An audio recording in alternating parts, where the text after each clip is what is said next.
Network is here. Hold no punches. I'm real revolutionary right now. Support this man, Black Media. He makes sure that our stories are told. Thank you for being the voice of Black America, Roland. Stay black. I love y'all. All momentum we have now, we have to keep this going. The video looks phenomenal. See, this difference between Black Star Network and Black-owned media and something like CNN. You can't be Black-owned media and be scared. It's time to be smart. Bring your eyeballs home. You dig?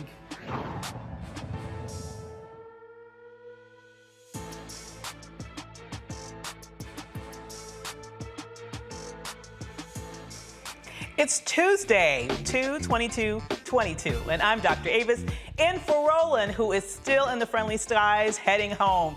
Here's what's coming up on Roland Martin Unfiltered, streaming live on the Black Star Network. The 3 white men in Georgia convicted of killing Black jogger Ahmaud Arbery have been convicted on federal hate crime charges. A Minnesota federal jury is deciding if 3 officers violated George Floyd's civil rights when Derek Chauvin pinned Floyd down for over 9 minutes, causing his death.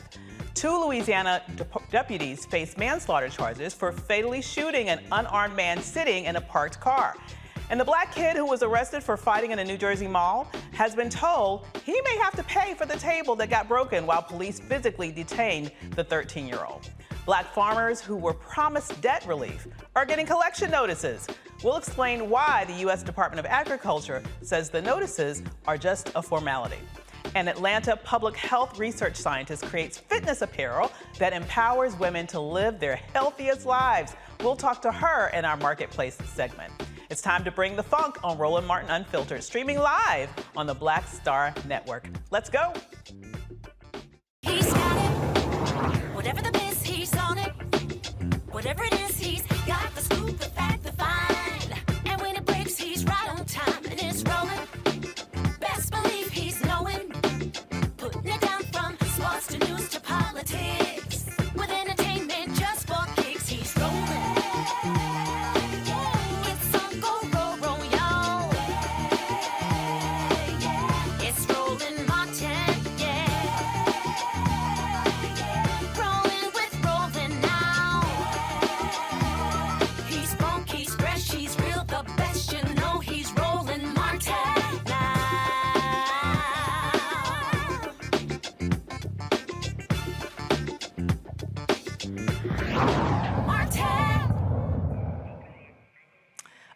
Jury in Georgia found 3 white men guilty of hate crimes and attempted kidnapping for the 2020 murder of Ahmaud Arbery after agreeing the men targeted him because he was black.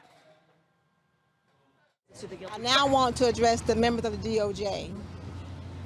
I'm very thankful that you guys brought these charges of hate crime. But back on January the 31st, you guys accepted a plea deal with these 3 murderers who took my son's life. Marcus and 2 of Ahmaud's aunties stood before the courts and begged the judge not to take a plea deal that the DOJ went before the judge and asked them to take a plea deal with these guys. That's a mother. Attorney Ben Crump just called these women, just called her name, Christian Clark.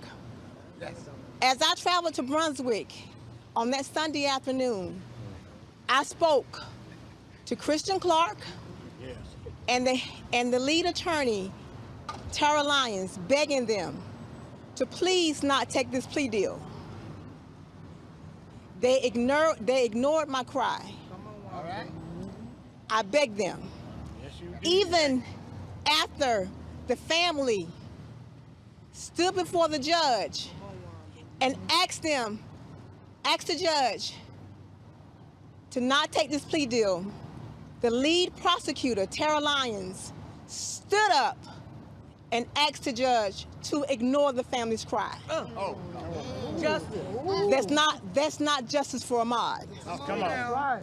What we got today, we wouldn't have gotten today if it wasn't for the fight that the family put up on January the 31st. What the DOJ did today, they was made to do today. Come on. It wasn't because what they wanted to do. Taxpayers. They were made to do their job today. So as you heard, Ahmaud's family literally spoke truth to power in front of the courthouse after the jury's decision today. Ahmaud Arbery's mother, Wanda Copper Jones, says they are happy with the verdict, but she criticized the Department of Justice, and rightfully so. Gregory and Travis McDonald and William Roddy Bryan were convicted of 1 count each of interference with the rights and attempted kidnapping of Arbury. Father and son duo Gregory and Travis McMichael were also found guilty of carrying and brandishing a weapon during the commission of a violent crime. Travis McMichael was also found guilty of discharging a firearm in relation to crime of violence. The 3 are currently serving life sentences for the murder of Ahmaud. They are facing another life sentence now. Joining us now from Georgia are Marcus Arbery, Ahmaud's father, and Ahmaud's aunt, Diane Arbery Jackson. We also have Barbara Arnwine and Chair Daryl Johnson from the Transformative Justice Coalition. We are happy to have you all here today. Well, you know, this was justice delayed, not justice denied, but I'm so happy to hear Ahmaud's mother speak truth to power as she did today. I would love to know from the father, what does it make you feel now that we've finally gotten this decision? Do you feel finally that justice has been served? Yes, justice has been served, but of course, you know, we still don't have Ahmaud with us, so it's still a hurt thing. Absolutely. Because that's the part that hurting real bad, but we did get justice. Mm-hmm. I completely understand. Now, were you feeling frustrated as well that the Justice Department really attempted to plead this out without taking this case to the mat, in which they were ultimately forced to do once the plea deal was not accepted?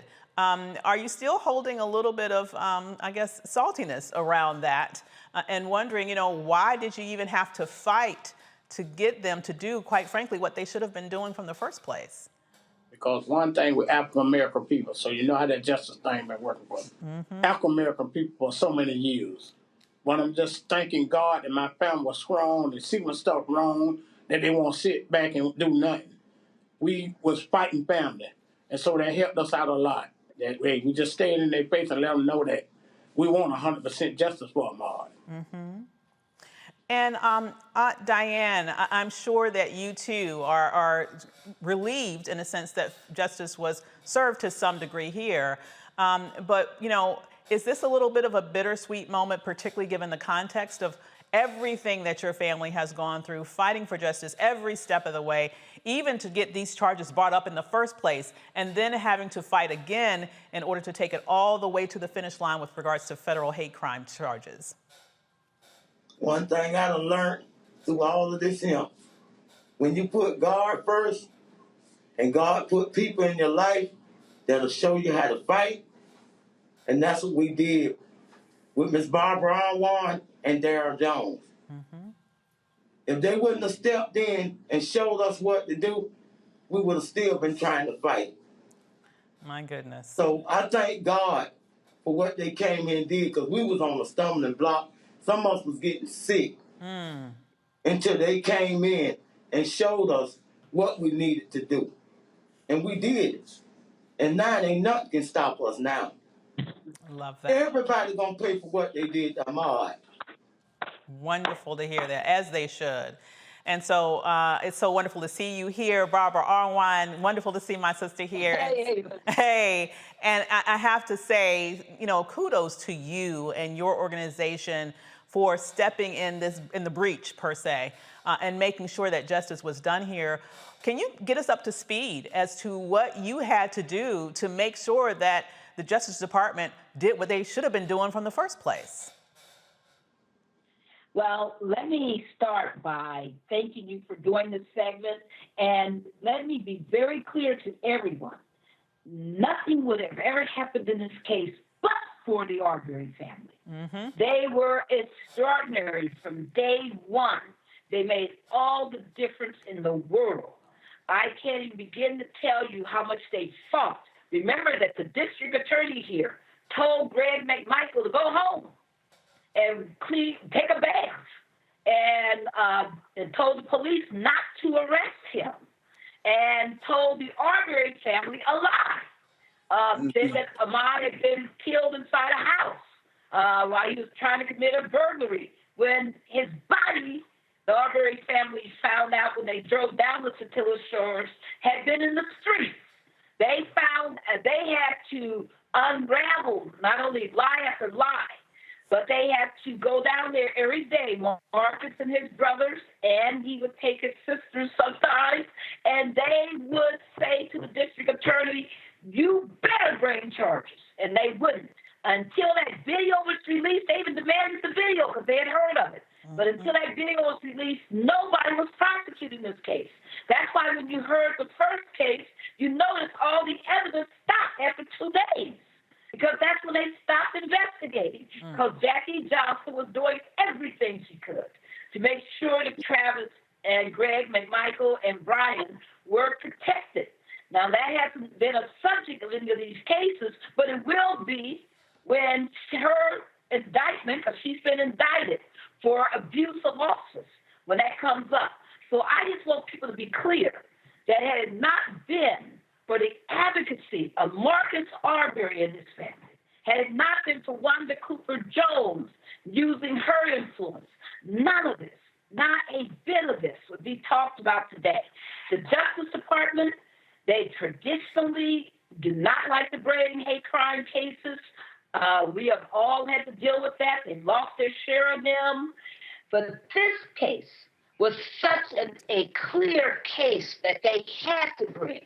And I was glad that they started the case. Now, one thing Marcus is definitely making a strong point on, understand that on the 31st, one of the reasons why the family did not want that plea agreement accepted is that it would have kept every bit of that evidence that you heard about racism, about racial monkeys and boot lips and all this nonsense, this hate, this murderous hate. Not just hate, but murderous hate that was in their hearts and that they were determined to act on. Every bit of that would have been kept under seal right there on. And I just wanted to, really make that point. That it was important to the family. It was important to Transformative Justice Coalition that the nation knew Not only was Ahmad an innocent man, not only should he be alive now, but we wanted people to know precisely the utterances, the ugliness that was in the hearts and minds and what's left of any soul that these people ever had. Because it was vicious and absolutely inexcusable. And I'm so glad that now they got a double sentence. They're about to have a double sentence. Exactly. And Attorney General Garland came out and made a statement about this today. Let's take a listen to that, and then I'd love to get your reaction to that, Chair Jones. Modern federal hate crime laws have enhanced the Justice Department's authority to prosecute violent acts motivated by bias. Throughout our history and to this day, hate crimes have a singular impact because of the terror and fear that they inflict on entire communities. The Justice Department does not investigate or prosecute people because of their ideology or the views they hold, no matter how vile. But the Justice Department does have the authority and will not hesitate to act when individuals commit violent acts that are motivated by bias or hate. No one in this country should have to fear the threat of hate-fueled violence. No one should fear being attacked or threatened because of what they look like, where they are from, whom they love, or how they worship.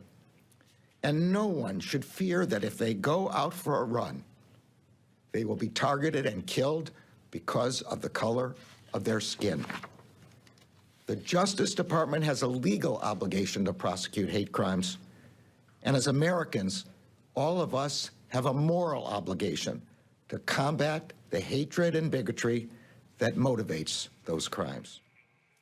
Well, those were sure very eloquent words about how horrible hate crimes are and how the Justice Department has a moral obligation to prosecute. But I'm curious, Mr. Jones, chair of the Transformative Justice Center, you know, does his word actually jive with the actions of the Justice Department? Because he didn't even mention the criticisms of Mr. Arbery's mother today, which were totally based in fact.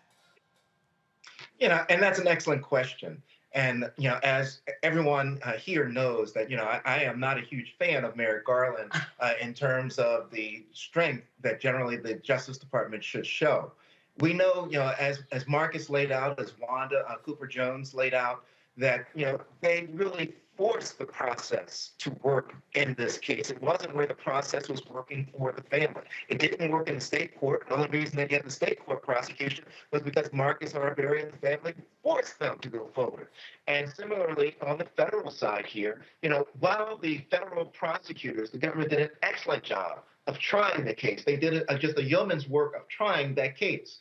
However, as Marcus and Wanda Cooper Jones point out, but they were forced to try the case, and that was the downside of it. So while the words of Merrick Garland are really wonderful and well-sounding, they ring on some hollow ears with regards to what was forced upon them to try this case. Again, that doesn't take away from the quality of the prosecutors and what they did in trial. But the problem becomes, particularly for Black folk, African American, we don't want to be in a position where every time that we have a hate crime, we need an Arbery family that's going to fight to get to the point of having a hate crime prosecuted. That's what we want to be certain becomes the norm rather than the exception. So, yeah, while, you know, the words are great, we need to be certain that we hold him accountable to those words. That, you know, because we know that this won't be the last one, but we do want it to be the last time. We need to have an Arbery family that's forcing the federal government to go forward with a trial. Absolutely. And I'd love to bring in our panel here to get their perspectives on it. Joining us tonight are Michael Imhotep, host of the African History Network show, and Demario Solomon Simmons, civil rights attorney and founder of the Justice for Greenwood. First of all, starting with you, Michael. Starting with you, Michael. We have Mustafa late on the show. I kind of skipped forward a little bit. If you could let us know, you know, what are your thoughts about how this case ended up and juxtaposed against Merrick Garland, who said all the right things today? He says the right things, but is he doing the right things? Well, I pretty much figured that they would be found guilty on these hate crime charges. We know in the case in Brunswick, Georgia, which was handled by the state, we know race wasn't brought up by the prosecution. And in looking at this case from the beginning, looking at a lot of the social media messages and things like this, especially from Travis McMichael using the N-word, and you have William Bryan who called his daughter's boyfriend an N-word, and his daughter responded to him on that. So I had a pretty good idea that they were going to be found guilty. With Merrick Garland, he said the right things, but I think they should have pursued this case. And I think we should also get to the bottom of, okay, what actually happened? Because I read the January 31st, 2022 statement that's on justice.gov from Kristen Clark, Assistant Attorney General Kristen Clark. And I'm looking at it right now. It's at justice.gov. So I think we should also get to the bottom. Okay, so what happened? Because according to Kristen Clark, now we know that apparently this is not what happened, but according to Kristen Clark, she said that the attorneys for the family accepted the plea deal. So if that's not the case, and apparently it's not, then what's really going on? I think we should get to the bottom of that as well. Absolutely. And your thoughts, DeMario? All right, well, it's good to be here. It's so good to see my good people, Barbara Arwine and Daryl Jones. These are people that I get an opportunity to work with a lot. I know how powerful they are. Obviously, we got to give a lot of credit to the Arbery family and his mother and father. But we also got to give credit to Barbara and Daryl, because they showed up each and every day, and they stood with that family. They fought with that family, along with my frat brothers, good friends, Lee Merritt and attorney Ben Crump. So it takes all of us to come together and fight. And I think that's what Daryl is saying. We don't want to have a scenario where it takes fully a national effort to bring these type of cases to bear. One of the things that I think we need to focus on here is the reform to the actual hate crimes law, which says you have to prove that race is the only factor. We need to be able to prove that race is a motivating factor, right? That race is involved, because it makes it so difficult to even bring these cases. And that's an issue that we must deal with. Secondly, I think we want to make sure that we keep our eye on the ball and make sure that those prosecutors are prosecuted. Those people who conspire to take this particular murder and put it underneath the rug, as Barbara stated, told him to go home and take a shower, take a bath. In other words, conceal evidence. This guy was obstruction of justice. He should be brought, those prosecutors should be looking at federal crimes along with civil litigation. So I'm excited that there's some form of accountability for Ahmaud Arbery, but real justice is that a black man can run down the street without being assaulted, killed, and then treated like an animal. Absolutely. Come on. Amen. Absolutely, brother. Absolutely. Yeah. And I'm wondering about, would love to bring this conversation back to Ahmaud's dad, because as was pointed out by Barbara, we wouldn't be here had it not been for your family and for your family's strength, your persistence, your fight to make sure that you got justice for your son no matter what. Can you explain to us what was going through your mind initially when you were hitting all the roadblocks, when you were getting all the no's, when you were getting the lies from the police department about what actually happened to your son? What made you keep going? Number one, I know they were lying. Because when you raise your children and you've been around your children day one, you know what they'll do. I know what Ahmad is doing. I know what he wouldn't do. That stealing Ahmad ain't going to do that. Because guess what? He was the baby. He always got everything he wanted from all of us. So I know that was a lie. That's what motivated me to keep fighting. Because I know they were lying on me and wanting a baby. I hear you. And I'm the baby too, so I know what it's like to be spoiled, okay? So I truly believe what you're saying. And Aunt Diane, I'm also very intrigued with, you know, the beauty of this family, that it's more than just the nuclear family. It's also the aunts. I'm sure it was also uncles. It was an extended family effort. Can you talk a little bit about your role and how this broad family tree just said, I'm not going anywhere until we get justice for our baby? And we did this. And every day, I'm going to tell you how it started. I was supposed to vote, and I went to Selden Park. I had been crying all day. And when I got to Selden Park, they told me I couldn't vote, and I was coming back out. And I saw Miss Barbara on the side of the road. I stopped. And she said, the girl said, that's Ahmaud Arbery's auntie. And Miss Barbara looked at me, and I looked at her, and she said, they told us they don't need us in Bromsey. I said, who told you that? I'm the aunt. I went and told the sheriff, wherever they want to go at in Bromsey, I'm going to follow you, and we're going to take them everywhere they need to go through Bromsey. And I got behind the sheriff car, and we drove all through all the little areas to tell people about voting and about fighting for what's right. And from that day one, she said, Diane, I promise you and your family, me and Dara are going to be with y'all till this is over with. And let me tell you something. That's what kept us out there on the battlefield, because it was getting finna be dangerous if they wouldn't have did nothing. If they wouldn't have did nothing and let us know what was going to go down about Ahmad, it was finna be ugly around him. But see, one thing I learned, wait on God. He kept telling me, wait on God. Last night I couldn't sleep, and I woke up by 12 o'clock when he got in the recliner. Quez came to me and said, Auntie, y'all gonna have a verdict by 12 o'clock tomorrow. And I know God was in, that's why I went to court happy this morning. Because I already saw it. But what our people got to do, as black people, y'all better stop being against each other. And when stuff like this happen, you got to stand with your people. Because if you don't, they're going to keep on doing this and taking our kids' life, our family life. It don't matter if you're black or white. Let this be an example to all y'all who got hate and racism in your heart because somebody running by your house. Don't go in the house and get no gun. If you feel like they're doing something wrong, call 911. If they would have did this, Quez would have been here today. Yes. It's still not over with. At the end of the day, when all this is over with, where's me and my family gonna go at?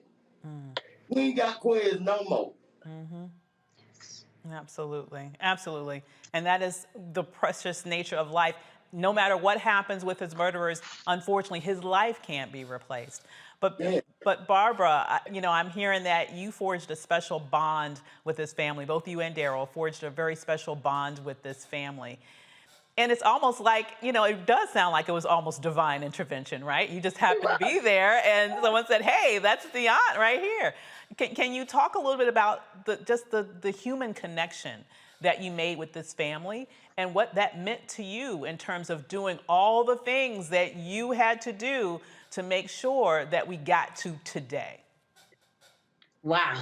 You know, tomorrow, talking about divine intervention, everyone, tomorrow is the 2nd anniversary of the slaying of Ahmaud Arbery. Tomorrow, 2/23/22 marks 2 years since he was killed. And we are going out to Satilla Shores tomorrow. And we're going to take a knee, we're going to pray, and we're going to release doves right there in his honor.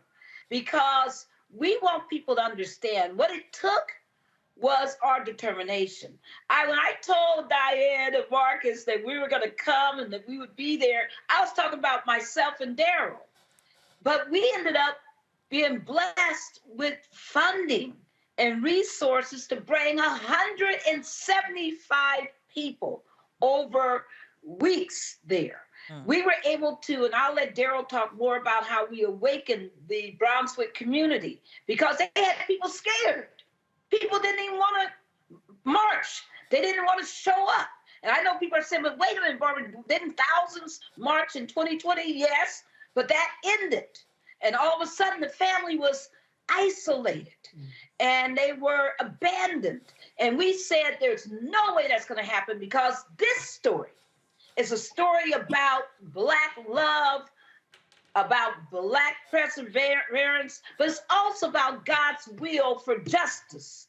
And that we weren't going to sit back for 1 second and abandon this family. So we brought in all those folks, but also we built up so that people understood the pressure, the real treasure, I should say, that they had in Brunswick in the Arbery family. That family is remarkable. It's a gift to mankind, to humanity. They have leaders like Marcus Arbery. Oh, when I met Marcus, I was blown away. Now, Diane already had me going, because I knew her strength. But Marcus just took it to another level, because he's not only a father, he's also, his heart is the heart of a leader. And I just cannot begin to tell you how sacrificial this family has been. Do people think it was any fun for this family to sit through 2 trials where they had to see vicious, ugly, graphic pictures of the murder of Ahmad? To see the weapon, that big old rifle that's bigger than me almost? I mean, this was very difficult. But Marcus has that kind of a heart that he knew that kind of sacrifice was necessary to get true justice, and he wanted the world to know the truth about what happened here. And that he didn't want there to be any cover-up, any more cover-up. He didn't want to be any, quote, deals made where this evidence would never see the light of the day. He was determined that the world, just like, I'm going to let Daryl talk about it, about a certain historical figure in the 1950s. I see. Yeah, so, thank you, Barbara. So a large part of what the Arbery story is, it's really a story of voting rights. And people don't, sometimes miss that point. It's a thing of voting rights. Because, in the beginning, with Jackie Johnson, the state's attorney that was then in place, she was up for election when Ahmad was slain. And she was the one that was trying to cover everything up, to push it away so that there would not be a prosecution. She would, at arm's length, would hold the Arbery family, tell them, we got your back, that she had their back. That was a large part of what made this a voting rights situation.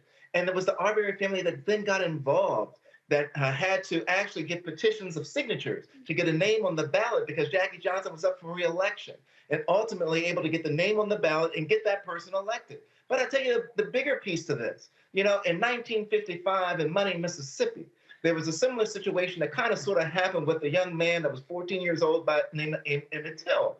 And Mamie Till in that situation wanted to be certain that all the world saw what these white folks in Mississippi did to her baby, did to her child. And so she was going to have an open casket so everybody could see it.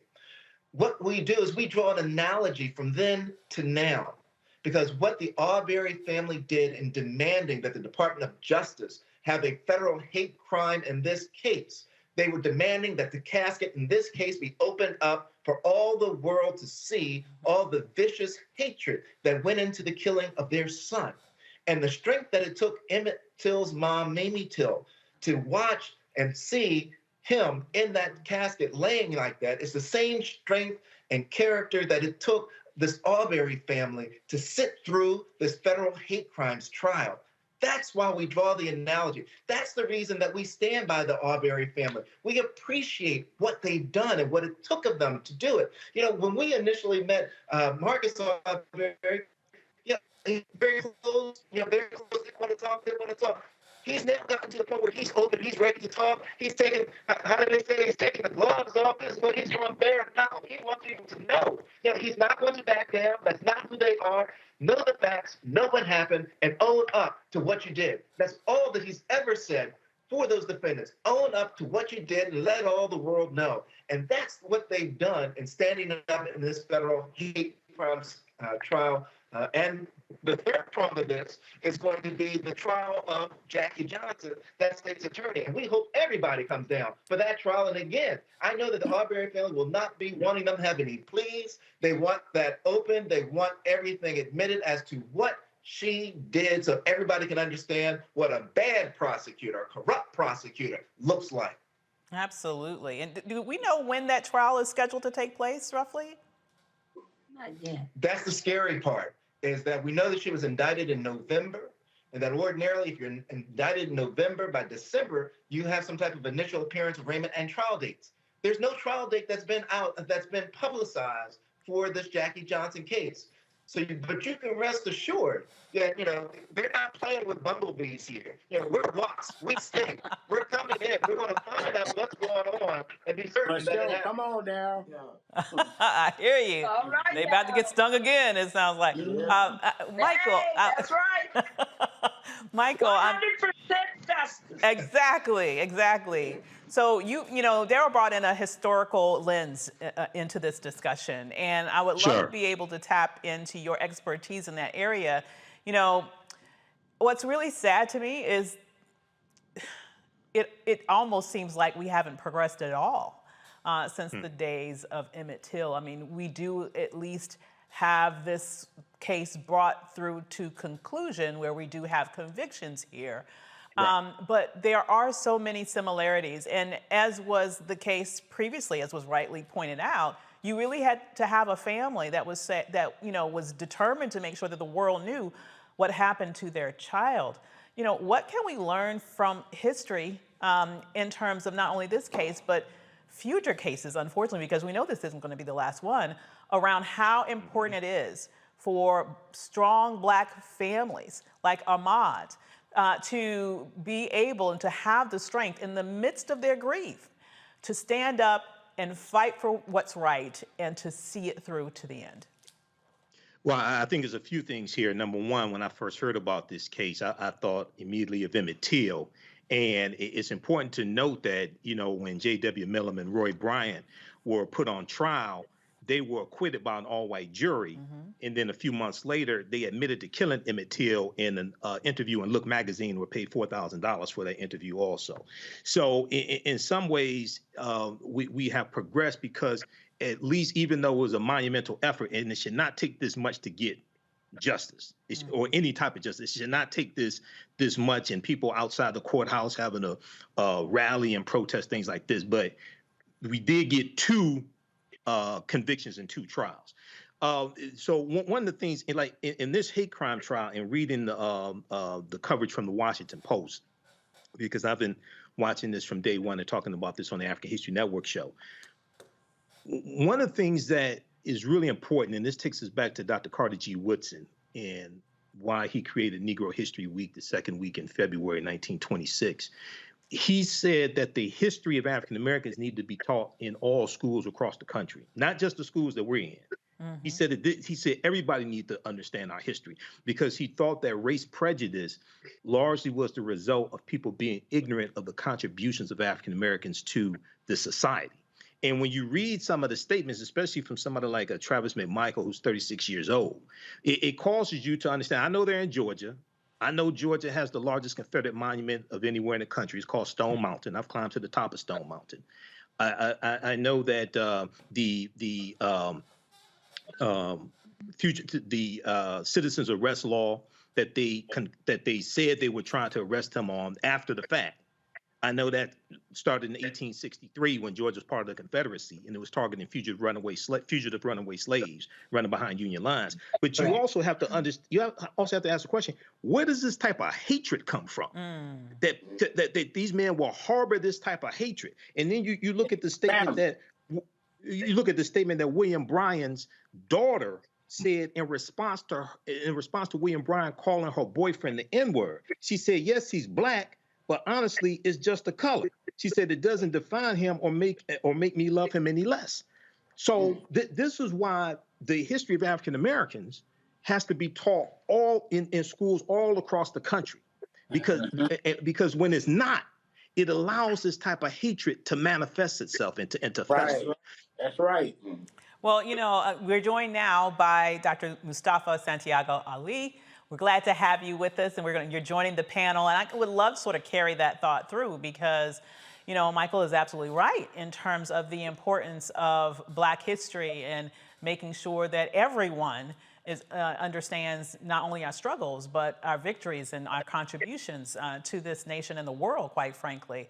Yet, here we are, ironically, at a time where in essence, we're engaged in a modern day book burning era, right? We're engaged in an era where you have laws passed, like in Florida, where basically you're saying, if you teach anything that makes white people uncomfortable, we will come and get you, okay? We will stop you.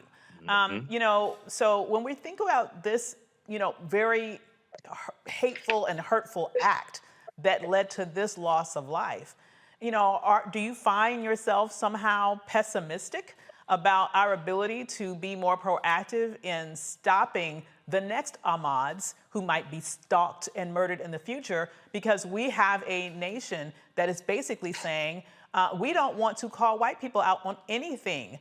We're just going to allow you to continue to have your ignorant rantings and beliefs. And ultimately, those beliefs don't go without cost. And in the worst instances, they cost people their lives. You said it. We got to check folks at all times. Our Jewish brothers and sisters don't play with folks, right? So if you do anything that's considered anti-Semitic, they automatically put you in check, as they should. And we have to be the exact same way. One, we have to be fearless. We understand that our lives are placed in danger when we do speak out, when we do get engaged, when we do push back. But we also understand that we have a debt to be paid, right? Because we know that so many of our ancestors were willing to do that. They were willing to stand up. They were willing to know that they were in the dark of night going to get pulled over and they might not make it home. We hope that we get to a moment where we no longer have to pay such a heavy cost. But we also understand, because much has been given to us in all kinds of different ways, maybe not just monetarily, but in cultural and spiritual aspects, that we understand that we have to continue to step up. We also understand, let's be very clear, that in this country, you get just as much justice as you can afford. And we continue to pay for justice in all kinds of ways that other communities don't have to. It is not just about being able to reach down into your pocketbook or into your wallet and be able to go out and get a top attorney. We understand that families continually have to continue to give. They give in the moment of trying to, one, protect their children. They give in the moment of trying to then be able to justify when their children are taken from them. And then they continue to give after life has been taken, and then they are left behind to continue the fight. So that is a part of that cost that we should not have to bear. But we understand that, once again, you only get just as much justice in this country as you can afford.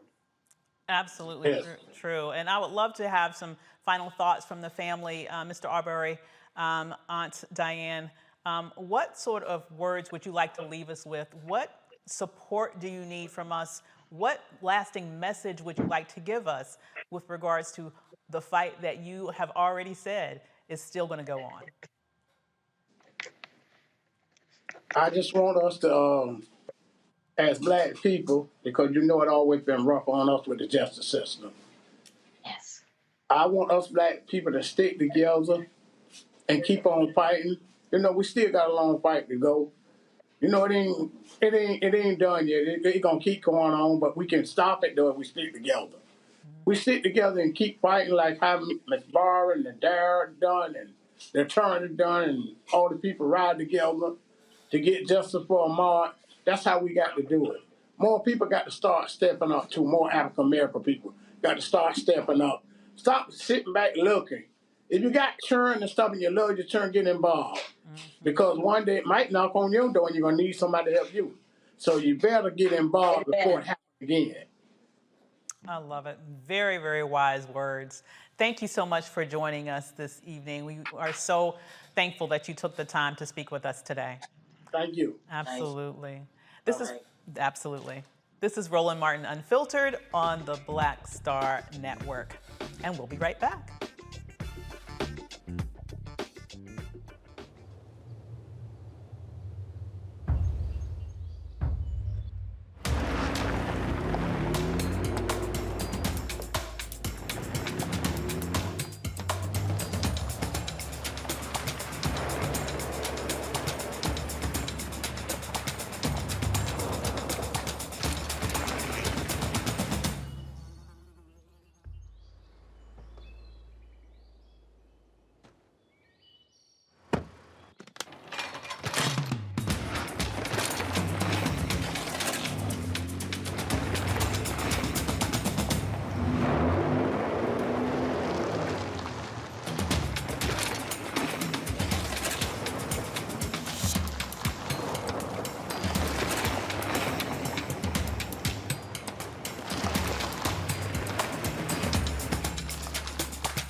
Don't you think it's time to get wealthy? I'm Deborah Owens, America's Wealth Coach, and my new show on the Black Star Network focuses on the things your financial advisor or bank isn't telling you. So watch Get Wealthy on the Black Star Network.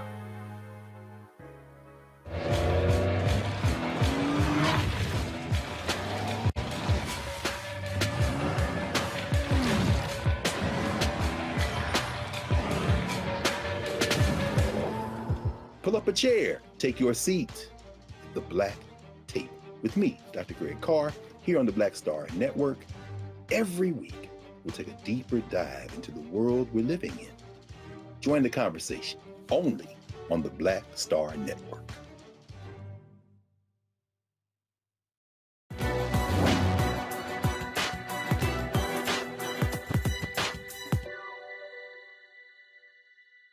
I'm coming out 100% real.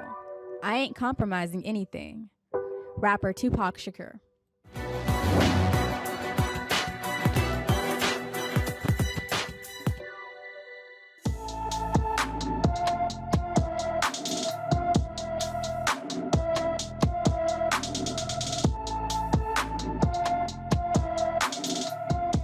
Brina Jackson was last seen on February 11th, 2022 in Natchitoches, Louisiana. The 15-year-old is 5 feet 2 inches tall, weighs 135 pounds, with black hair and brown eyes. Brina has a butterfly tattoo on her chest and a tattoo above her right eye. Anyone with information about Brina Jackson should call the Natchitoches Police Department at 318-352-8101. Y'all remember the black teen from New Jersey who police officers handcuffed after a fight with a white teen at a mall that they gently set down on the couch, right? Well, the mall says Zaki Hussein's family is responsible for paying for the broken table. Mind you, that's the table that got damaged when the officers arrived and slammed Zaki down. Okay, so Zaki's attorney, Ben Crump, posted this on Twitter about the incident. It has just been discovered that the mother of Zaki, the black teenager involved, was told by the head of mall security when she went to pick him up that she would be responsible for the cost of a broken table that law enforcement knocked over as they used explicit bias and excessive force, slamming her 13-year-old son to the ground, face first, and putting a knee in his back.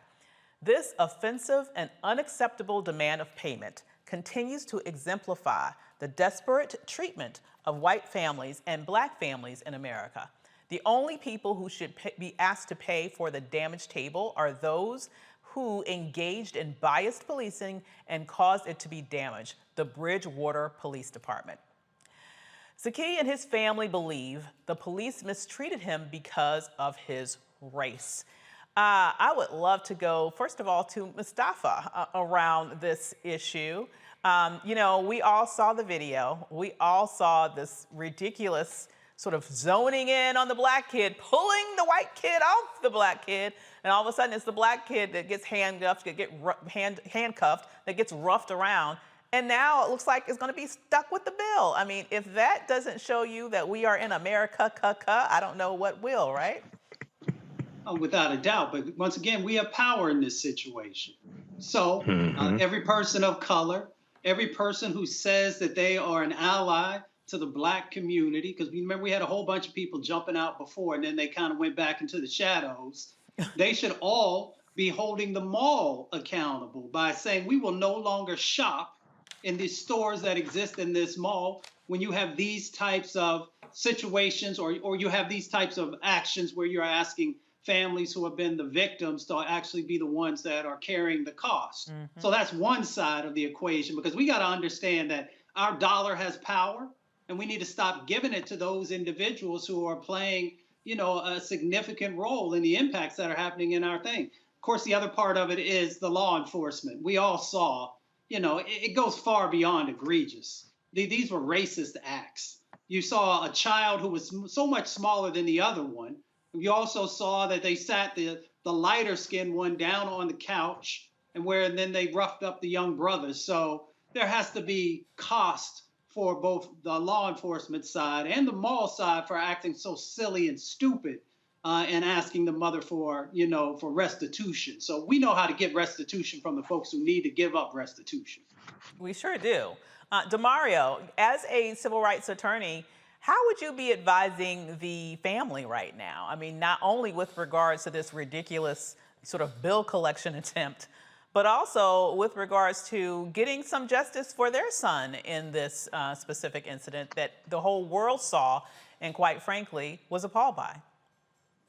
Yeah, as a civil rights attorney who deal with these type of cases on a daily basis, what I would be advising the family who find yourself in a situation where there's this explicit bias and discrimination. Number one, hire you a very good attorney, which they've done. My fraternity brother, Ben Crump, one of the best in the nation. And make sure that you are being very, very diligent in getting the witness statements outside of what we have as with the police video. Because we want to understand, how did this fight actually start? Who actually called the police? What did they actually state? Because other people may be liable. My brother Mustafa just said that we may have to hold the shopping mall accountable based upon not shopping there, but they may hold some liability because of the 911 calls. What did they call in and say to cause the police to come and do what they did? Mm-hmm. And then these police officers should be sued what's in a 1983 civil rights claim. Unfortunately, we have to deal with qualified immunity. So this is the opportunity that we got to continue to talk about the monster of qualified immunity that we need to get reformed through the George Floyd Policing Act.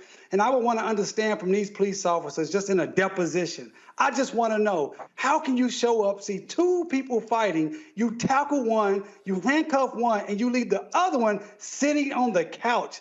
Don't even talk to that kid. Don't even see what's going on. There is no defense here. It is clear racism, as Mustafa already stated. There should be a clear lawsuit, and these people must pay. They must be held accountable. And that's what I will be advising this family and any family that's dealing with overt discrimination that we see on this screen. I completely agree with you. Would you guys mind showing that video? Because when I look at this video, what really, really gets me is not just the fact that they attacked the brother and they put the light-skinned or white boy on the couch. But if you noticed, as the police officer came, it was the female police officer that basically grabbed the white guy off of the 13-year-old child, let's make that clear, that was being attacked at that moment. And look at her. What she does is, as she puts him down there, she gently, it's like taps him on the shoulder, like, it's okay, baby, like, it's okay. That was like an action that a mother does when you're trying to console a child that may in some way be sad or upset about something. You know, it's these little actions that I really notice as a mother. And from day one, not even day one, from second one that they came in there and saw this interaction, they already had it made up in their mind that the aggressor was actually the child that was on the floor, right, that was being attacked. Right. And the one that was on top doing the attacking was somehow the victim. I mean, what is going on with that logic?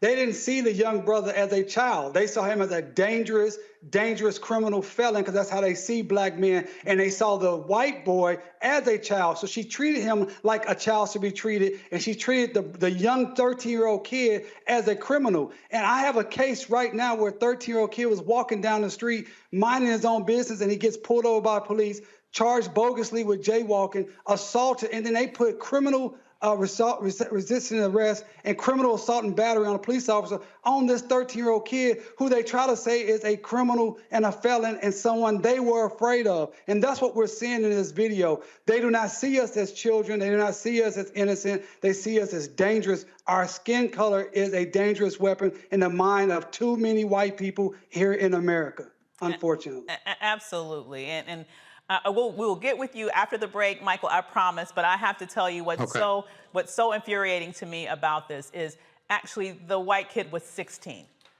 The black child that was attacked was 13. And he got attacked as he was standing up for someone else who was being bullied by that person who was being comforted in that moment. You know, this stench of racism that runs through our nation to its core is something that is dangerous. It's dangerous for adults, it's dangerous for children. And until we get serious about attacking it, it's something that unfortunately is going to always be here. Roland Martin Unfiltered will be right back after this break.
Hi, I'm Dr. Jackie Hood Martin, and I have a question for you. Ever feel as if your life is teetering and the weight and pressure of the world is consistently on your shoulders? Well, let me tell you, living a balanced life isn't easy. Join me each Tuesday on Black Star Network for a Balanced Life with Dr. Jackie. We'll laugh together, cry together, pull ourselves together, and cheer each other on. So join me for new shows each Tuesday on Black Star Network, A Balanced Life with Dr. Jackie.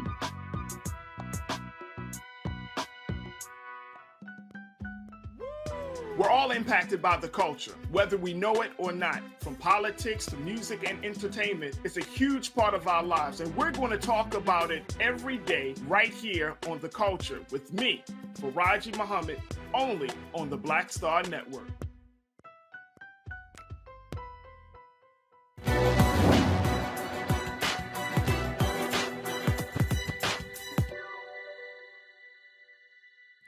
We need a revolution inside our own minds.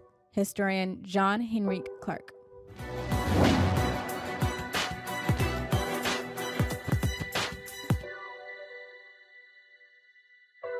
Black farmers across the nation face further challenges as some say they are dealing with collection notices instead of the promised debt relief offered by the federal government.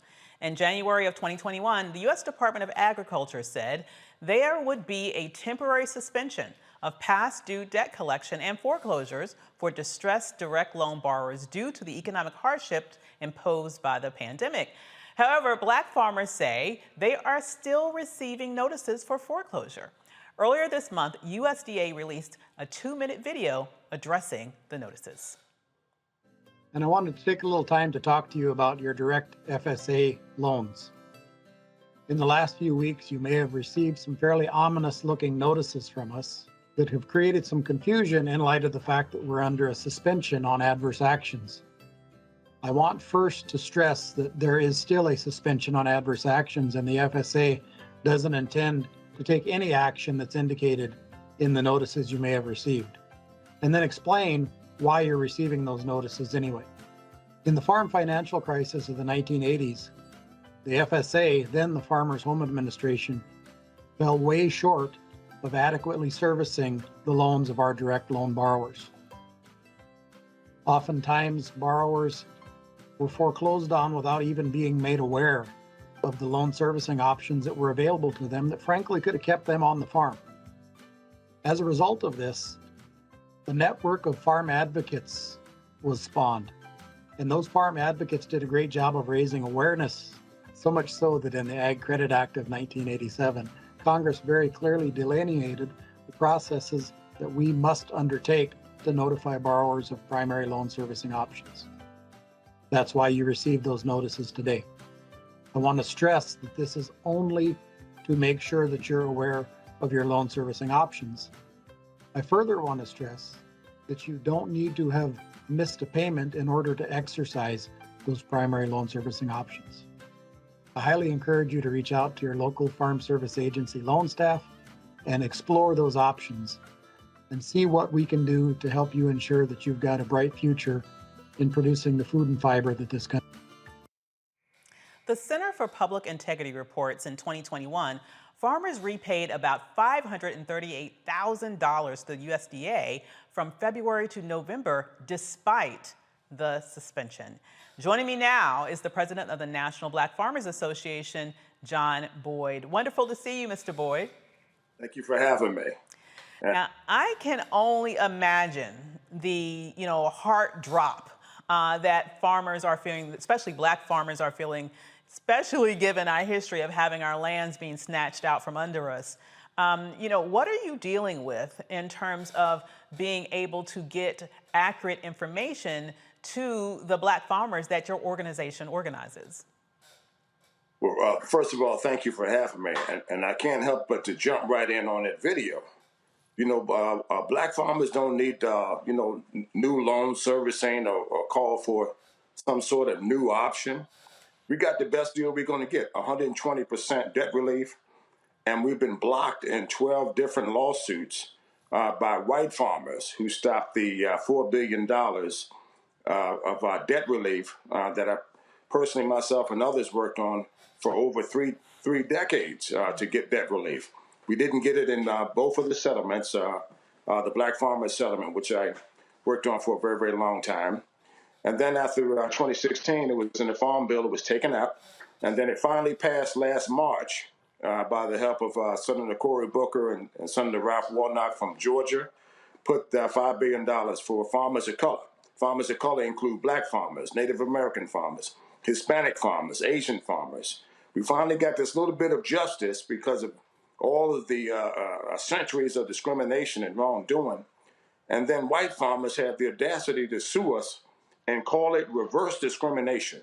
And we were some sort of way harming their farming operations by Black farmers receiving debt relief.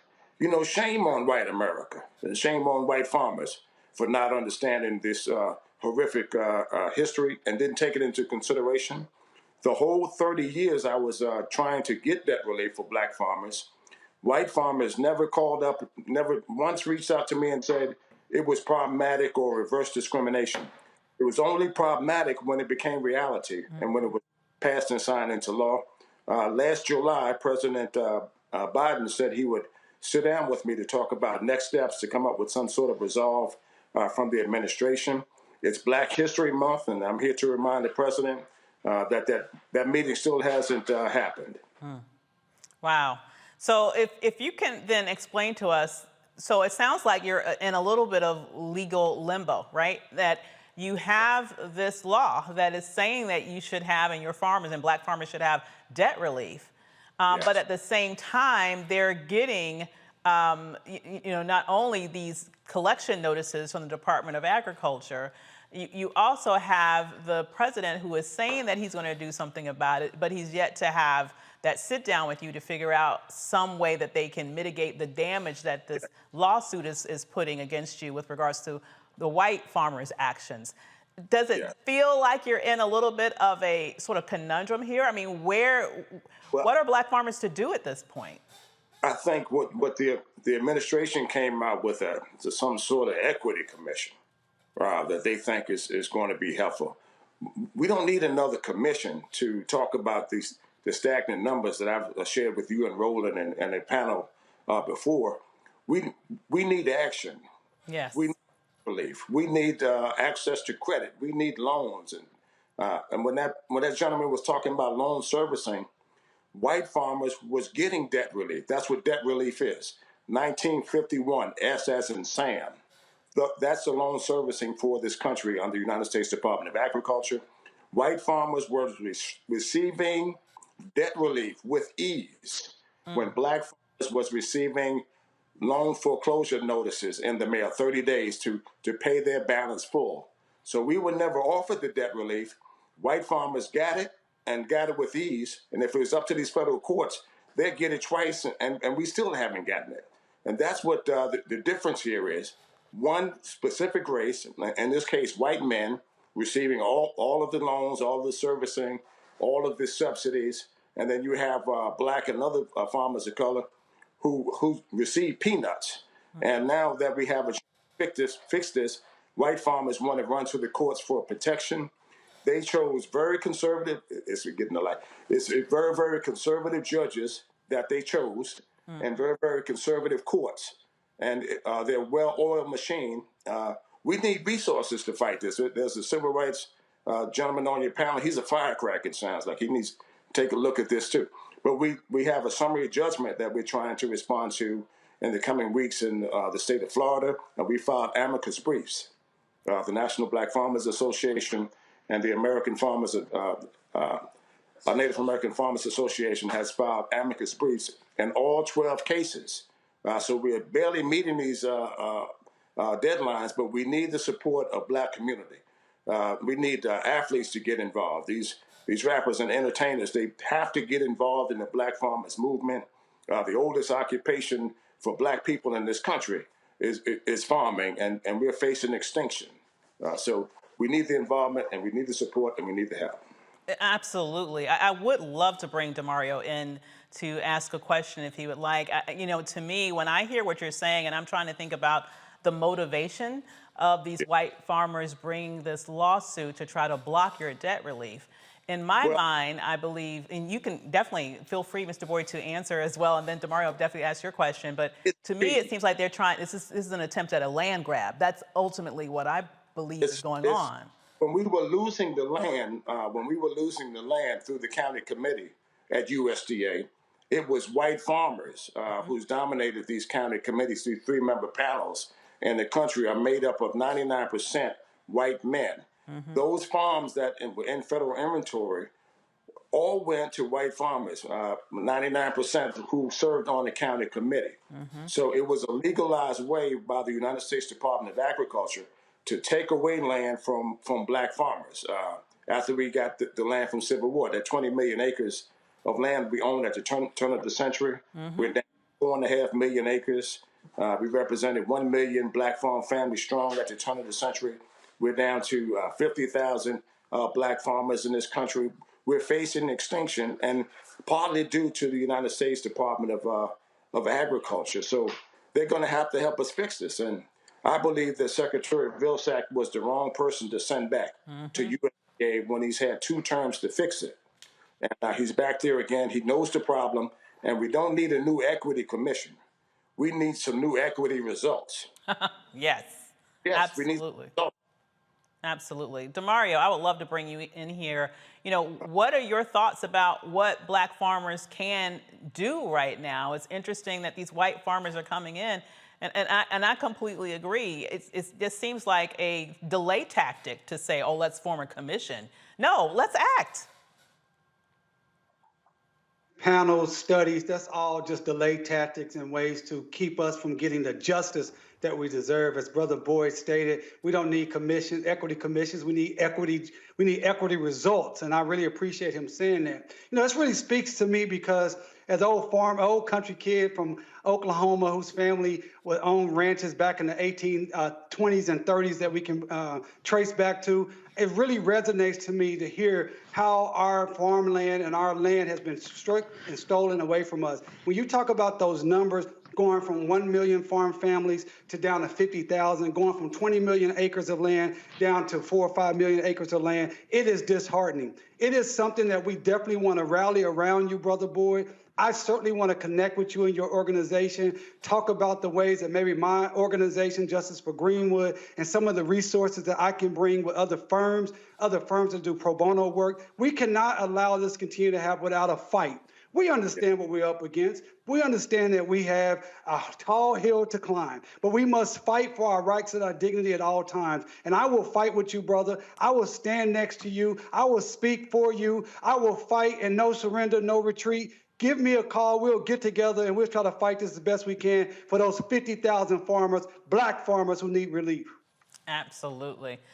Michael, do you have any questions for Mr. Boyd? Hey, Brother Boyd, thanks for coming back. Last time you were on, you were talking about Pepsi and and how Pepsi was going back on their verbal agreement to provide contracts to grow potatoes and things like that. So, I've been talking about this and the plight of black farmers, even going back to the Stein Seed Company and the lawsuit that black farmers had against the Stein Seed Company over soybeans. So, how do you all proceed with fighting this? We know white farmers have sued. We know this was part of the American Rescue Plan. We know no Republicans voted for the American Rescue Plan. We know Senator Tim Scott of South Carolina went on Face the Nation attacking this debt relief, and as well as Lindsey Graham. So how do you fight this, and how can we help? What role can African Americans play, and also the Congressional Black Caucus also? Well, we have to fight it in courts, like we're doing now. So we filed the amicus briefs in every one of the courts, and we're looking at different ways that we could maybe win. You know, I'm a winner. I want to win. You know, I want to win, and we have so many challenges. Like you spoke about the issue with Pepsi, where they reneged on the potato contract. That's something that we need the support of the general public. And I touched on it earlier. We have many successful blacks in this country, athletes and entertainers. You know, we saw them at the PepsiCo halftime show. Those three instead of dancing for Pepsi, they need to be dancing for black farmers and rapping for black farmers. They have to have songs about the land and buying land. People, we got to buy some land. If you want to fix this, buy some land, buy a building if you're in business, buy a lot in a subdivision, but you have to buy some land. We have a song out that I would like everybody on this panel to look and circulate. I did it with KJ Marley, Bob Marley's grandson, about the land. People, this is about the land. So it's about, of course, it's about access to credit to USDA, the banks, the top 10 banks. I didn't talk about them. They wrote to the president and Congress that us receiving the $5 billion would be harmful to them too. So we need to hold the bank. The agriculture companies, PepsiCo, John Deere, who won't service blacks, service us last after these tractors cut off and we can't start them back up until a technician comes out. There's a laundry list of companies that are dumping on black farmers. The government dumped on black farmers. White farmers dumped on black farmers, made us sharecroppers, and they stole all the land from the Indians and they want to steal it all from the blacks. This is about land. And everybody on this panel, every step you take, every step you make requires land. You can either trespass on somebody else's or take a step on your own. Don't buy those new Cadillacs and Mercedes-Benz. Buy some land. Land is where it's at. Land is going to be the way that we're going to change this. For the young people that are looking at this, start investing in land ownership. If you only do buying houses, buy some land. I hear you. Mustafa, do you have any questions? Well, Brother Boyd, it's good to see you again. My grandfather was a small farmer. We still have that land that he purchased over 100 years ago now.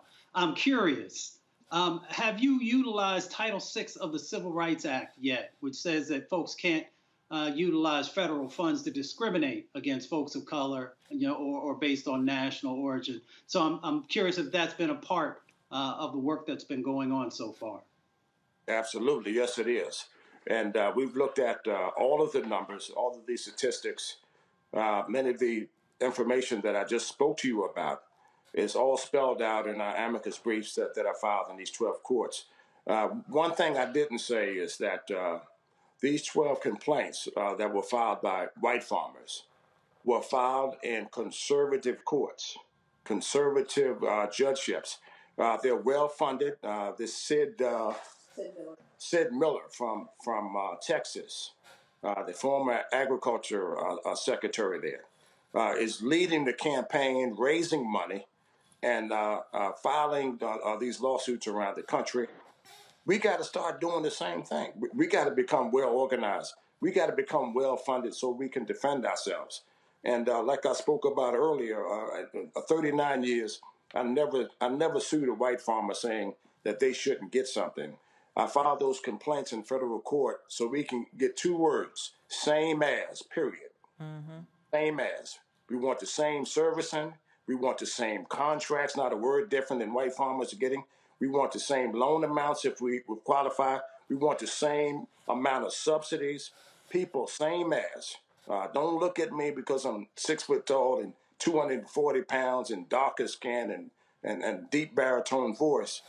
Judge me on my 39 years as a farmer, a skilled farmer, that I learned from my grandfather who slept with his deed underneath his mattress, and my daddy who taught me how to plow a mule and work all day and tie a Windsor knot in my shirt. These are things that we have teaching ourselves as black farmers. Go back and reinvent the land and get reconnected with land ownership in this country. That's how we're going to become and beat a whole lot of the barriers that affect us right now, by buying land. Well, that is a powerful charge for us all. Buy land. Thank you so much for joining us tonight, Mr. Boyd. Thank you for having me. Absolutely. 2 Louisiana deputies have been fired and charged with manslaughter for killing an unarmed man sitting in a car. Authorities in New Orleans arrested 2 in connection with the fatal shooting last week. Last week, former Jefferson Parish deputies Isaac Hughes and Jonathan Lewis tried to get Daniel Valet out of his vehicle. The deputies say Valet refused to exit and started his engine while the deputies stood in front of the car. Thinking Valet would run them over, the two fired into the vehicle, striking and killing Valet. The sheriff say the force of some sort was justified, but not deadly.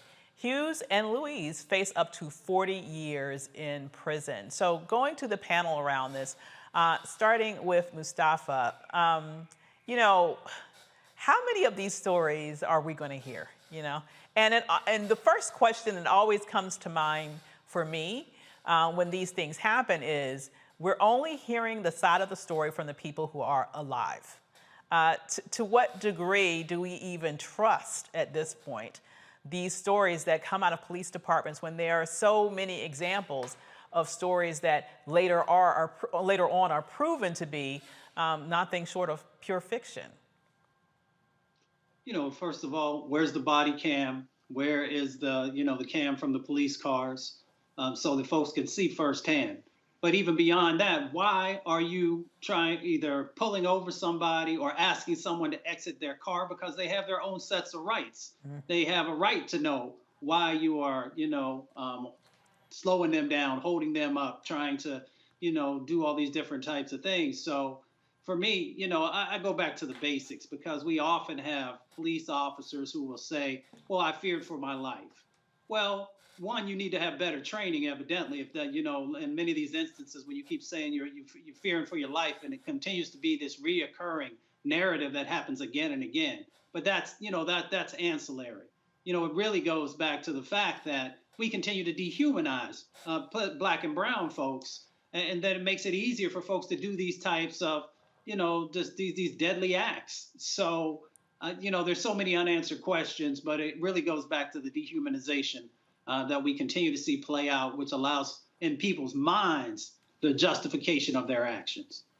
Absolutely. And DeMario, you know, Mustafa makes a good point here. It feels like a broken record, right? We always hear this excuse, I fear for my life, I fear for my life. I kind of feel like if you're that scared, do you really need to be a police officer?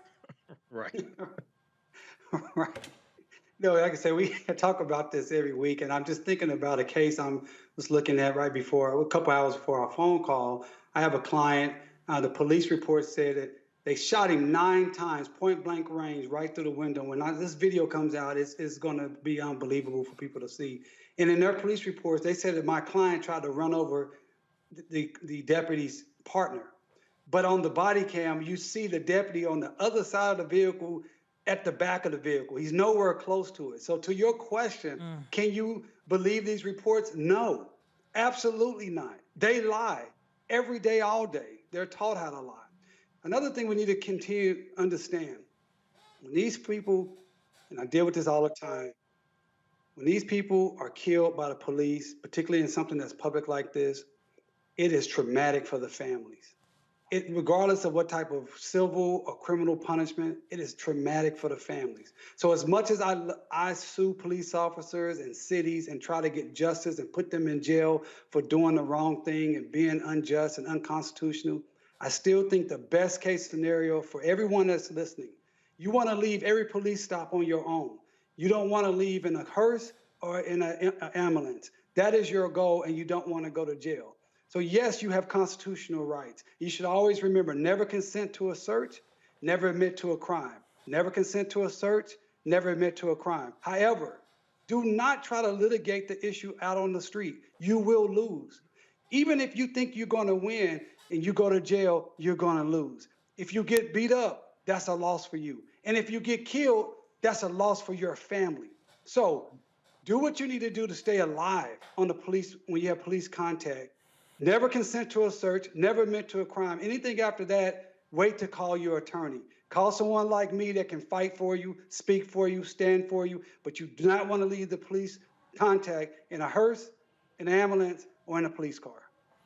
Well, you know, Michael, I think that's some wonderful advice that we were given there. Yes. But at the end of the day, it just almost feels like, you know, some of these police officers, it appears as if they have a specific desire to just kill people, and specifically kill Black people. You know, as the mother of sons, you know, we give our kids these talks, but can we even be confident that if they do all the right things, that they would leave an interaction like this alive, no matter their actions? Well, you know, we hope for the best, and that was good advice from DeMario. And I've heard Attorney Monique Presley say some similar things. She said the first thing you have to get in your mind is this is not my day to die. That's the first, and then from there, do whatever you have to do to stay alive and deal with it legally after the fact. But you know, this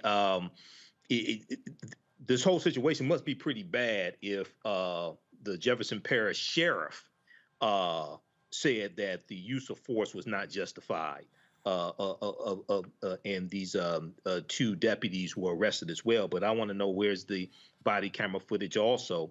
But this, once again, is tied to the case dealing with Zeke and Joseph in New Jersey, and it deals with the fear of African Americans, especially the fear of African American men. And this is also tied to the three white men, the McMichaels and William Bryan, who were convicted on federal hate crime charges, who harbored a hatred of African Americans, especially African American men, and associated them, especially when you look at Travis McMichael, associated them with criminality and things like this, and acted upon it.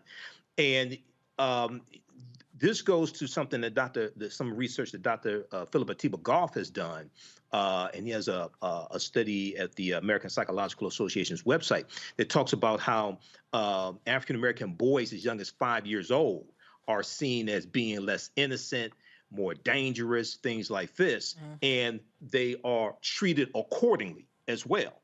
So this is this system of white supremacy and racism that we're dealing with, which is why people like Dr. Carter G. Woodson said that the history of our people has to be taught in all schools across the country. You have to reverse this programming that's taking place, you know. And if you want me to comment on what happened in New Jersey at the mall as well, I can also very quickly. Absolutely, because I think it's connected. Well, it's absolutely connected. So very interesting. So Joseph is the other boy's name. He's actually 15 years old. Joseph was interviewed by NJ.com over the weekend. One, he says he's not white. He says he's Colombian and Pakistani. And he said, quote, he said it was just plain old racism. He said, I say that was just plain old racist. I don't condone that at all. He said he even offered to get arrested, and the police told him he was all right, that he was okay. So then he even asked why they detained Zeke and not me, and he said the police told him Zeke was resisting. Now, according to the report, so New York Daily News has a article on this. According to the report, rumors circulated online about a fight between other teens, and police were stationed at the mall after learning about the planned fracas. So I know Attorney Benjamin Crump, who is one of the busiest attorneys in the country. Oh my God. But I know he said that the mall security said that Zeke's mother has to pay for the table. But I want to know what Bridgewater Common Malls and the owners of Bridgewater Common Mall has to say about this, especially when, as Mustafa said, when African Americans start having boycotts against the mall. Because that's what happened in Dearborn, Michigan, probably in the early 1990s, when the mall police at Fairlane Mall in Dearborn, Michigan, were racially profiling, were hard on African Americans. The NAACP led an economic boycott against Fairlane Mall, and that changed. So we have to take a page out of that history as well. But I want to see what the owners of Bridgewater Commons Mall has to say about Zeke's parents having to pay for that table. Absolutely. And hopefully if we see people come together and say, we're not going to shop there, I'm sure that they'll find some action really quick to make sure that table expense is covered by them. Absolutely. Absolutely. So Roland Martin Unfiltered will be right back, and right here with the Black Star Network.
Don't you think it's time to get wealthy?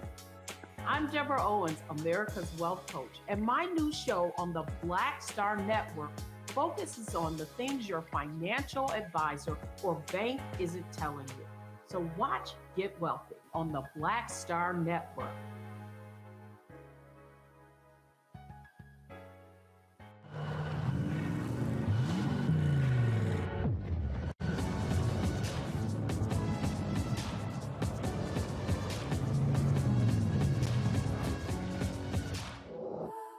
Pull up a chair, take your seat. The Black Tape with me, Dr. Greg Carr, here on the Black Star Network. Every week, we'll take a deeper dive into the world we're living in. Join the conversation only on the Black Star Network. Hello, everyone. It's Kiara Sheard. Hey, I'm Taj. I'm Coco. And I'm Lily. And we're SWV. What's up, y'all? It's Ryan Destiny, and you're watching Roland Martin Unfiltered.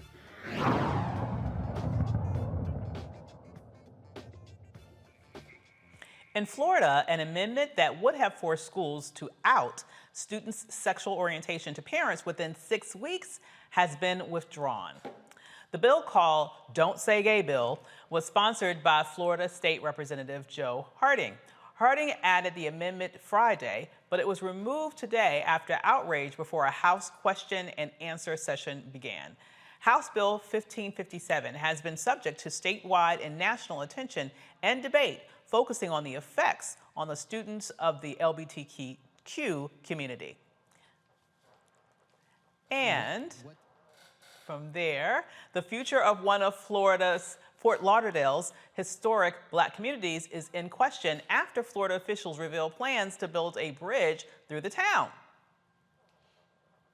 The 80-foot bridge projected to elevate traffic will cost more than $450 million. The project would cut through Sistrunk, one of Fort Lauderdale's oldest Black communities.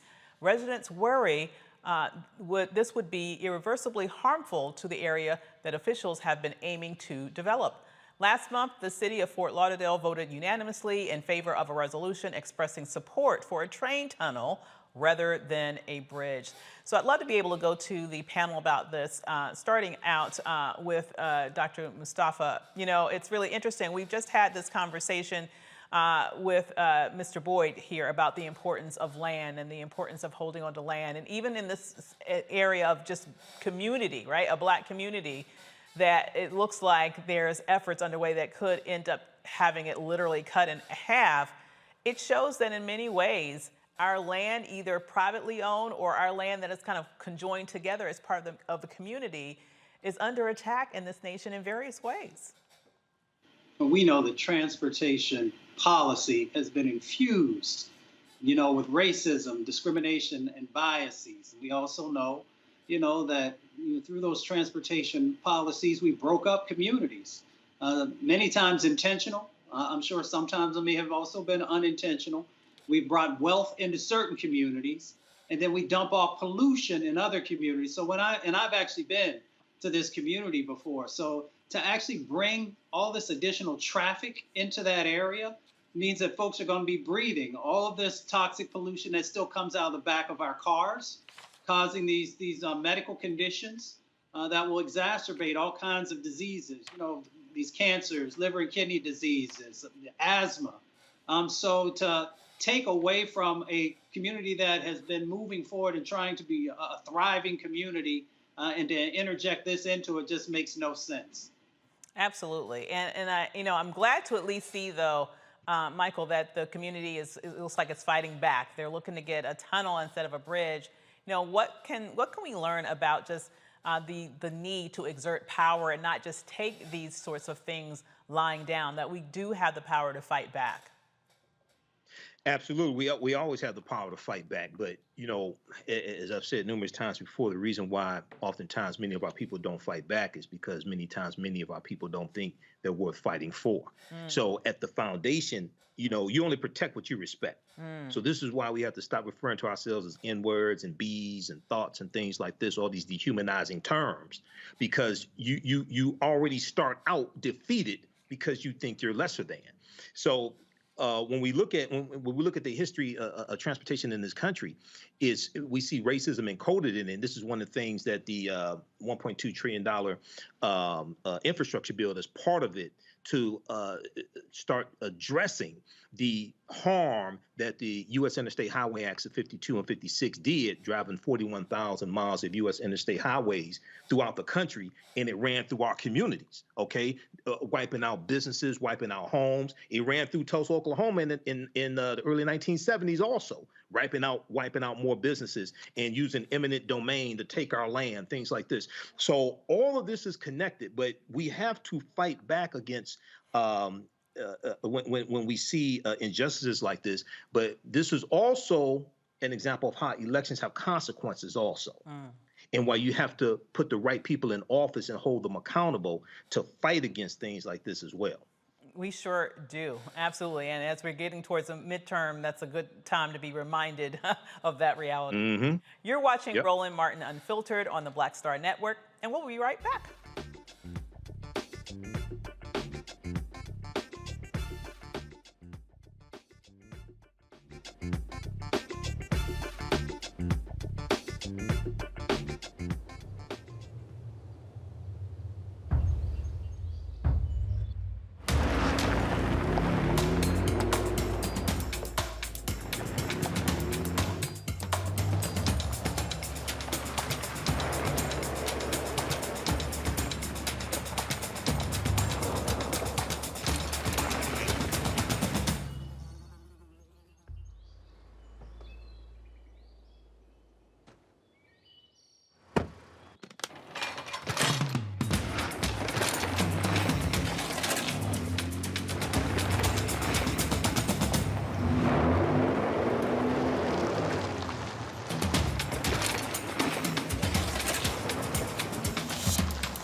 Hi, I'm Dr. Jackie Hood Martin, and I have a question for you. Ever feel as if your life is teetering and the weight and pressure of the world is consistently on your shoulders? Well, let me tell you, living a balanced life isn't easy. Join me each Tuesday on Black Star Network for a Balanced Life with Dr. Jackie. We'll laugh together, cry together, pull ourselves together, and cheer each other on. So join me for new shows each Tuesday on Black Star Network, A Balanced Life with Dr. Jackie.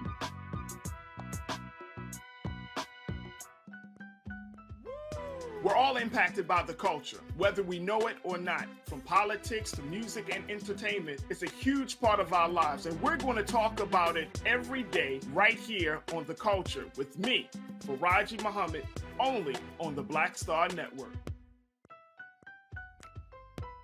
Hi, this is Essence Atkins. Hey, I'm Deion Cole from Blackish. Hey everybody, this is your man Fred Hammond, and you're watching Roland Martin, my man, Unfiltered.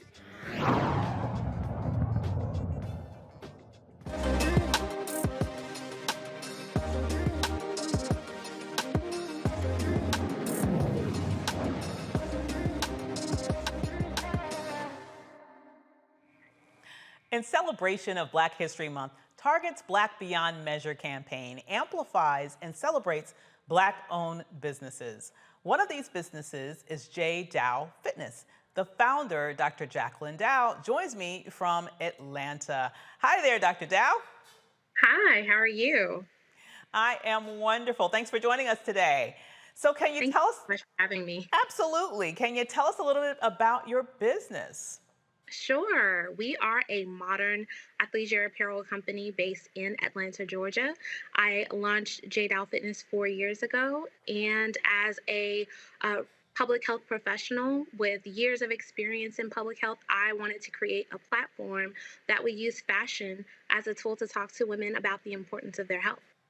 I love that. And I'm really sort of fangirling over the beautiful bright colors and everything. I mean, these are really beautiful designs. And what I love about it is you're bringing together fitness, but in a way that's going to make it fun, right? Because we like to look cute when we're in the gym or whatever we're going to do. We still want to look nice, right?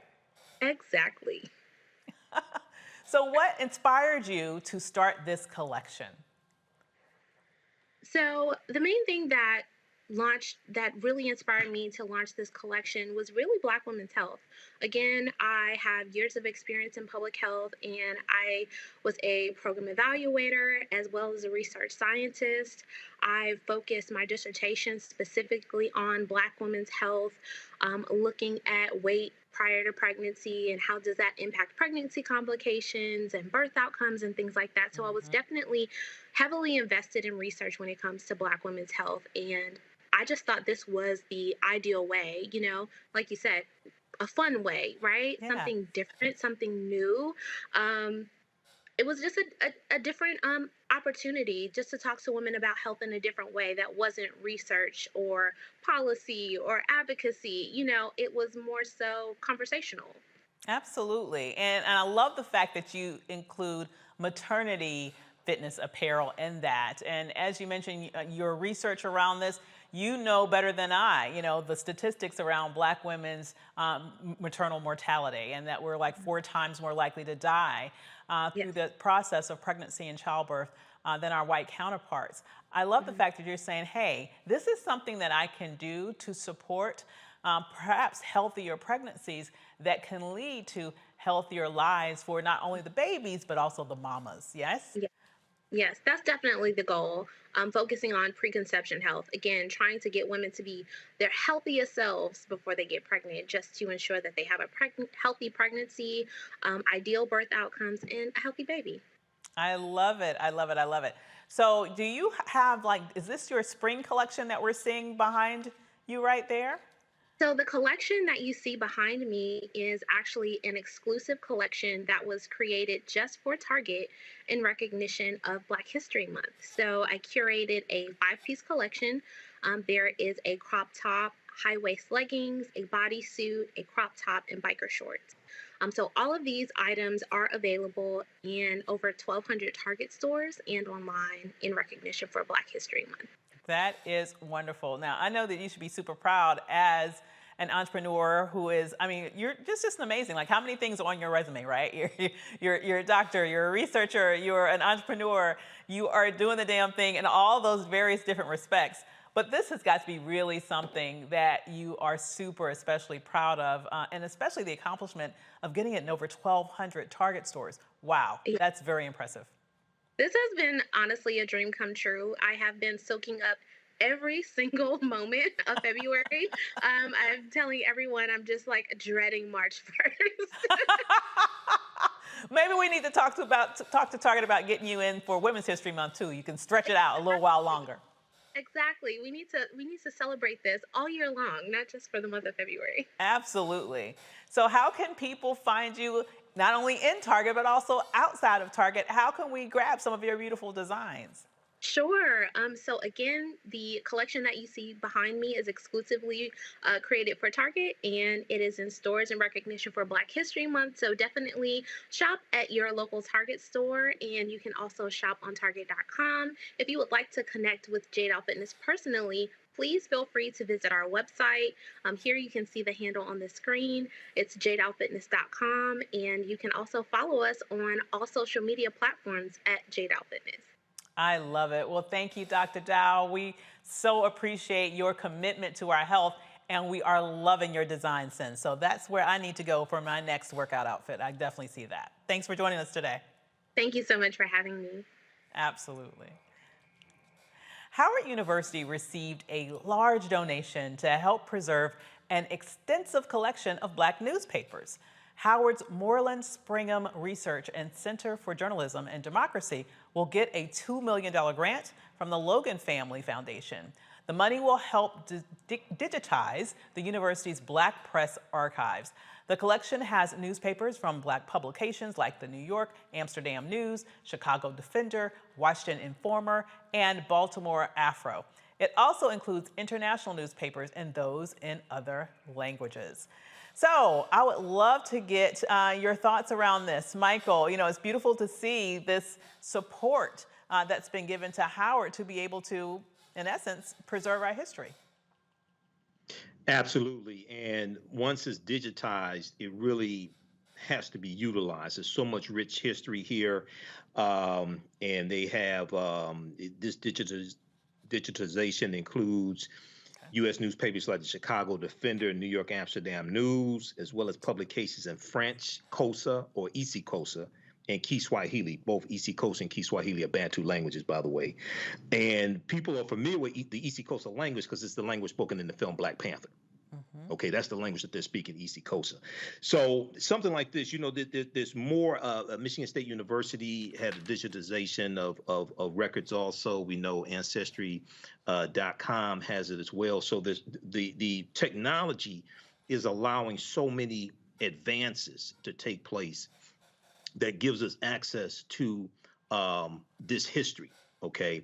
But what's really important is for us to take advantage of this history and to understand that it's African history and culture that gives us our foundation. It gives us our values, our interests, and our principles. It influences our economic empowerment, how we engage in economics, and our political empowerment, how we engage in politics, as well as two of my teachers, Dr. Linda Jeffries and Professor James Small, correctly teach us. So this is something that's important, and we need to take advantage of it. Absolutely. So, Demario, I'd love to get your thoughts on this as well. You know, Michael brings up a good point. This is not only a nod to our history, it's also obviously a nod to our culture, right? It's a way that we can protect it and preserve it and honor it. You know, your thoughts on how important it is that we do make sure that we have this little bit of history protected for generations to come. It's extremely important. You know, at our organization, Justice for Greenwood, we have two projects that's along this line. Number one, we have our oral history project where we are doing the oral histories of descendants of those who suffered the Tulsa Race Massacre of 1921 that are spread out throughout the entire nation. In fact, we got some descendants in France, and we're going to go over there and get their stories too, because we must capture those histories, as Brother Hotep has just stated. It's important that we capture those histories and we present them in a manner that's interesting, that people want to listen to it. Secondly, there was a newspaper in Tulsa called the Tulsa Star, owned by attorney A.J. Smitherman. It was the first African-American newspaper in the nation to have a national publication. We have been working, I actually represent the Smitherman family in our lawsuit against the city of Tulsa for reparations. But in addition, through Justice for Greenwood, we are working with digitizing and cataloging the Tulsa Star newspaper and the articles. And what's so powerful about it is we're able to go through these newspapers and see the ads of Black businesses, see the actual pictures of Black entrepreneurs, see what they were actually selling at the time. And these look like ads that could be right here today. It is so inspiring, so powerful to read and look at someone from 1915, 1918, 1919, 1921, selling their legal services, their medical services, their pharmaceutical services, their tailoring services. Anything that we can think of, our people has been doing it. So as the brother stated, it gives us the foundation to know what we have done, what we can do, and what we must continue to fight for. Absolutely. Mustafa, I mean, what can you say to that? That pretty much encapsulates it, but love to have your thoughts on this too. Well, that's why I love being with my brothers, because they break it down so well.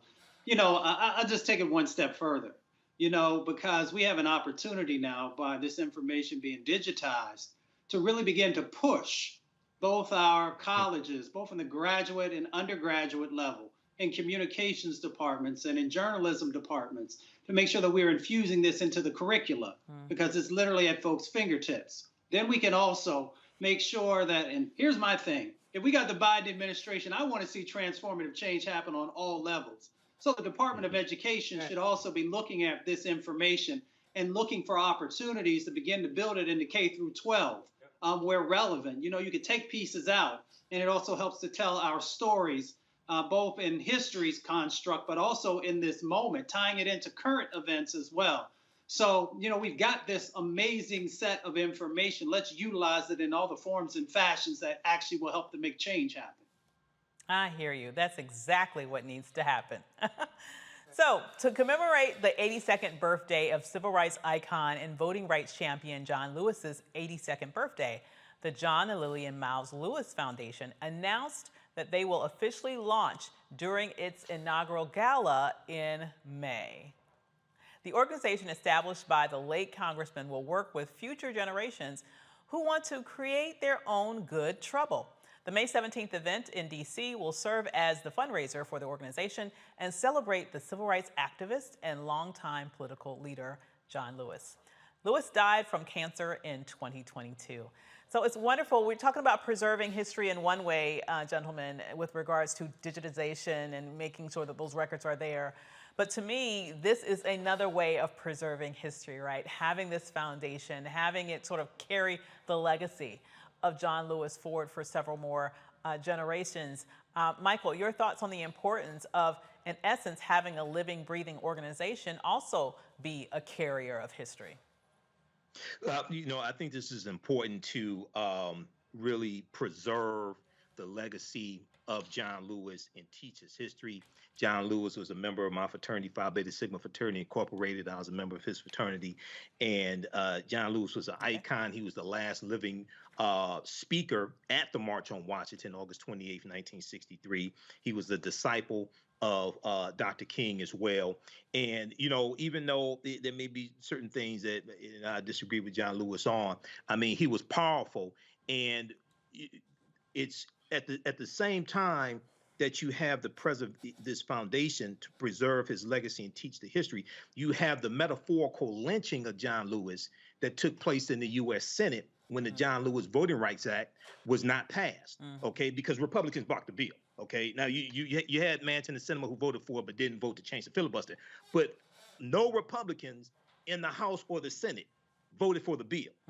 So they talk about how great John Lewis was, but you have a metaphorical lynching of John Lewis, as well as Dr. King in the Senate and the House of Representatives. So one thing that we have to learn from John Lewis is to persevere. We have to push past these obstructions, push past these obstacles. Okay, we can't let Republicans tell us no, and then we just go home and pack up. No, we need to vote these people's asses out of office, period. Absolutely. And you're talking about the metaphorical lynching of John Lewis in the Senate. You could carry that argument out in state after state after state across the nation that have fought to roll back voting rights over the past couple of years. And they're financed. They're financed by organizations like the Heritage for America, which is the sister organization to the Heritage Foundation. And Jessica Anderson, who's the executive director, was exposed by Mother Jones back in May 2021 when she was speaking to a group of high-dollar donors in Tucson, Arizona. And she talked about how it was Heritage for America, Heritage Action for America, that was crafting the voter suppression bills like the one that Senate Bill 202 that passed in Georgia. This organization is crafting these bills and putting pressure on Republicans to pass the bills, and then put pressure on the Republican governors to sign the bills into law right after they're passed. So this is orchestrated. We have to have an equal force to fight back against this as well. Absolutely. And Damaris, this crafting of bills and pushing it through and having it permeate the country, it didn't just start with, unfortunately, these attacks against voting rights. You can take that all the way back to stand your ground bills and things like that, where we have seen where there have been right-wing coordinated actions to make changes at the state level.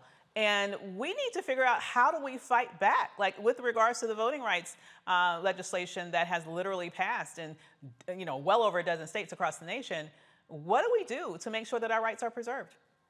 Well, first of all, we got to realize this goes back beyond stand your ground. This goes back to the United States Constitution. This was from day one. The voter suppression of our rights, the limiting of our powers is the very fabric of America. We have to be truth tellers and be straightforward with what it is. For instance, we cannot have any of our elected leaders, black, white, or otherwise, when something like these voting rights bills are passed, voting suppression bills, say, oh, it's un-American. It is not un-American. It is American as apple pie for them to just stop us from voting or trying to stop us from voting. So we have to first be truthful about what we're dealing with and be truth tellers, number one. We have to understand, depending on where you are in the nation. Look, I'm here in Oklahoma. This has been Trump territory for the last 25 years. It is red as blood here in Oklahoma. There's only so much that can be done, but we must organize and fight at every opportunity. But what we have to remember, and what we learned from John Lewis, I think the brother said about perseverance, but also the John Lewises of the world were willing to put it all on the line. They were willing to suffer what it took to get the type of gains that were necessary for themselves and those coming behind them. That's what we have to learn from the John Lewises of the world. That sometimes you will be beaten up. Maybe that's physically beaten up, financially beaten up, socially beaten up. That's what good trouble is about. It is not just about being online, putting hashtags. It is about putting yourself in harm's way in whatever measure that you possibly can to move the thing forward. Because that's what happened to us from enslavement to Jim Crow, through the civil rights movement, and to this very day. People put it on the line, and that's what it takes. And we must always fight for our rights and our dignity. Absolutely. Mustafa, any final quick thoughts about how we can honor John Lewis, particularly at this important moment in history? You know, John was a visionary. I was blessed that I was one of his mentees. I mean, he had thousands of them over the years. I mean, if we truly want to honor him, then that means that, you know, we have to understand the power that exists inside of our vote and really begin to better utilize the civic process, because all the things that we fight for, whether it's housing or transportation or economic justice or a number of other things, comes back to the vote. So we have to really begin to better, if we want to honor him, understand the value that is inside of your vote and utilize it in a way that truly begins to uplift our communities and also is focused on transformational change. That's what John was about. He was quiet, but he was always focused on transformational change. And if there's ever a time in which we need transformational change, I would argue that time is right now. So with that said, thank you, panel, for being with us this evening. We are so thankful for all of you watching the show tonight, and we hope you have a good evening. We'll see you next time. Holla.